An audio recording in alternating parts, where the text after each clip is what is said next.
আমাৰ Dergaon chambers of কমাৰ্চৰ সভাপতি শ্যামচন্দ্ৰ আগৰৱালা, সাধাৰণ সম্পাদক প্ৰদীপ কাবৰা,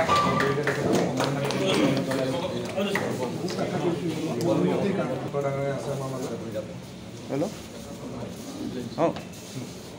শ্ৰীকান্ত কাবৰা, পালে শ্ৰীকান্ত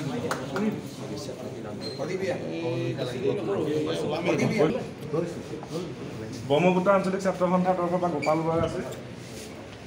এজন এজনকৈ আহি থাকিলে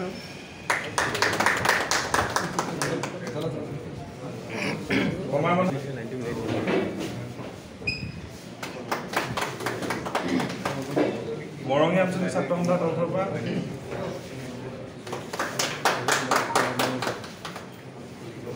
মৰঙী আঞ্চলিক ছাত্ৰ সন্থাৰ তৰফৰ পৰা প্ৰাচুৰ্য দুৱৰা আছে। ক্ৰীড়া সম্পাদক অনুপম ভট্ট,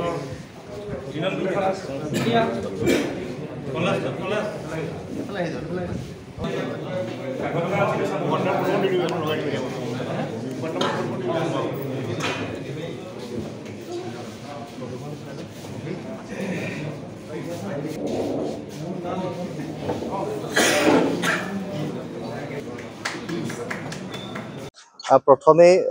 জাতীয় বীৰ শ্বহীদসকললৈ সেৱা জনাইছো আৰু সদৌ অসম ছাত্ৰ সন্থাৰ শিৱসাগৰ সাধাৰণ সভা সফল কৰাৰ বাবে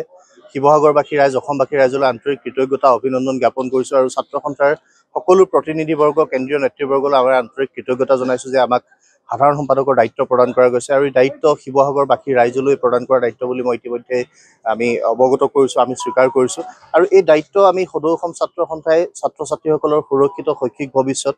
জাতীয় জীৱনলৈ অহা বিভিন্ন সংকট, আমাৰ ভাষা, কৃষ্টি, সংস্কৃতি সকলোবিলাক আমি জীয়া জাতি হিচাপে জীয়াই ৰাখিব পৰা এটা পৰিৱেশত যাতে আমি খিলঞ্জীয়া মানুহৰ প্ৰভুত্ব থকা এখন অসম গঢ়িব পাৰোঁ, সেই পৰিকল্পনাৰে সদৌ অসম ছাত্ৰ সন্থা আগবাঢ়ি যাবলৈ এই সাধাৰণ সভাত আমি সংকল্প লৈছোঁ। আজি গুৱাহাটীলৈ আমাৰ যাত্ৰাপথত দেৰগাঁওবাসী ৰাইজে হৃদয়ৰ ৰুমেৰে আমাক জীপাল কৰি তুলিছে, আমাক উদ্যম প্ৰদান কৰিছে আৰু ৰাইজৰ অভিভাৱকত্ব আমাৰ মূল সাৰথী। সদৌ অসম ছাত্ৰ সন্থাৰ অভিভাৱক অসমৰ ৰাইজ আৰু দেৰগাঁওবাসী ৰাইজে আজি যি মৰম দিছে, সমগ্ৰ গোলাঘাট জিলা ছাত্ৰ সন্থাই যি মৰম দিছে, আদৰ দিছে, তাৰ বাবে আমি কৃতজ্ঞতা জনাইছোঁ আৰু আহিব লগা দিনত আপোনালোকে দিয়া প্ৰতিখন গামোচা, প্ৰতিটো আপোনালোকৰ মৰমৰ উপহাৰ আমি দায়বদ্ধতা হিচাপে লৈ জাতীয় জীৱনক আগবঢ়াই লৈ যাবৰ কাৰণে আমাৰ সংগ্ৰাম অব্যাহত ৰাখিম। আমাৰ মূল কথা এটাই হ'ব যে খিলঞ্জীয়া মানুহৰ প্ৰভুত্ব, ছাত্ৰ ছাত্ৰীসকলৰ সুৰক্ষিত ভৱিষ্যত, নিবনুৱাসকলৰ সুৰক্ষিত অৰ্থনৈতিক ভৱিষ্যত আৰু জাতিটোৰ প্ৰতি অহা সকলো সংকটৰ সময়ত সদৌ অসম ছাত্ৰ সন্থা যাতে জাগ্ৰত প্ৰহৰী হিচাপে আমাৰ অবিৰত শোভাযাত্ৰাটোক আগবঢ়াই নিব পাৰোঁ, এই যাত্ৰাৰে আমি আগুৱাম। সমগ্ৰ প্ৰক্ৰিয়াটোত আমি অসমৰ ৰাইজৰ অভিভাৱকত্ব আৰু নতুন প্ৰজন্মৰ সহযোগিতা আমি কামনা কৰিছোঁ।